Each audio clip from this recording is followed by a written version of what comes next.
أيضا رسالة تقول: السلام عليكم ورحمة الله تعالى وبركاته. تقول زميلتي أن الحسد يصيب حتى ولو ذكرت الأذكار، فهل هذا صحيح؟ المعنى هذا أختي الفاضلة، نعم، ربما يصيبك الحسد ولو قرأت الأذكار، كالسحر. النبي عليه الصلاة والسلام كان يحتاط بالرقية الشرعية، ومع هذا أصابه سحر لبيد بن الأعصم. كذلك الرقية الشرعية لو فعلتها ربما يصيبك الحسد بحسب قوة الحاسد، بحسب قوة الحاسد. لهذا أذكر فائدة لي ولكم. ما أصل الحسد؟ يعني ما هذه القوة التي تخرج من العين تؤذي بهذه الصورة؟ هل تعلم ما هي؟ ما هذه القوة؟ ربما أنا الآن أقول ما الإضاءة هذه 100 فجأة تذهب الإضاءة. ما هذه القوة التي تخرج من عينك حتى تزيل هذا الشيء؟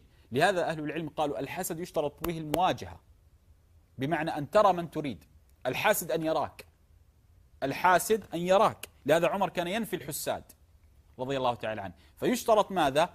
المواجهة. تخيل لو أنت الحاسد يستطيع أن يحسد الإنسان من غير مواجهة، يعني ما أظن أحد يستمر على وسائل الإعلام، ما أظن أحد. لماذا؟ عبر شاشات التلفاز يحسدونها، يعطونها عين ثم يذهب في غياهب الظلمات. لكن لهذا يشترط المواجهة. لكن ما هذه القوة؟ أذكر كان نقاش مع أحد الإخوة الأفاضل قال لي: ما هذه القوة التي تجعل العين تؤذي؟ الآن تعال معي واسمع مقالي. العين من أي الحسد من أين مصدره؟ سنتفق على أنه من العين. من أين أتيت بهذا الاتفاق؟ النبي صلى الله عليه وسلم يقول: لو كان شيء يسبق القدر لسبقته العين، أي الحسد. دل على ماذا؟ دل على أن الحسد أصله من العين. اتفقنا. هذه نقطة. الآن العين، البصر هذا يتبع لمن؟ للجسد أم للروح؟ تقول للروح. نعم للروح، هذه أداة، لكن الذي يبصر الروح. قال عليه الصلاة والسلام لما مات أبو سلمة دخل عليه فأغمض عينيه وقال: إن الروح تتبع البصر. لهذا أنت حينما تنام ترى رغم إغماض العين، فالبصر يتبع الروح. إذن العين قوته روحية. الآن هذا الجسد، أنا جسدي هذا أمزق الأوراق مثلا بقوة جسدية بيدي. الحسد قوته من العين، من الروح تخرج. لهذا الحاسد خبيث.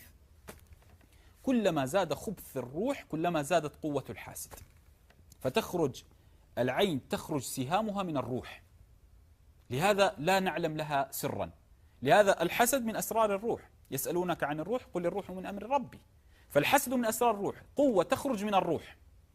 لهذا النبي صلى الله عليه وسلم قال: ولا تحاسدوا وكونوا عباد الله إخوانا. فلهذا لا نعلم له سرا، ولا نعلم أين يخرج، ولا نعلم ما هذه القوة، لأنه سر من أسرار الروح، لأنه يخرج من العين، أداة جسدية ألا وهو العين. لهذا الأذكار الشرعية هي الدرع الواقي من الحسد. علم؟ والله أعلم. نعم.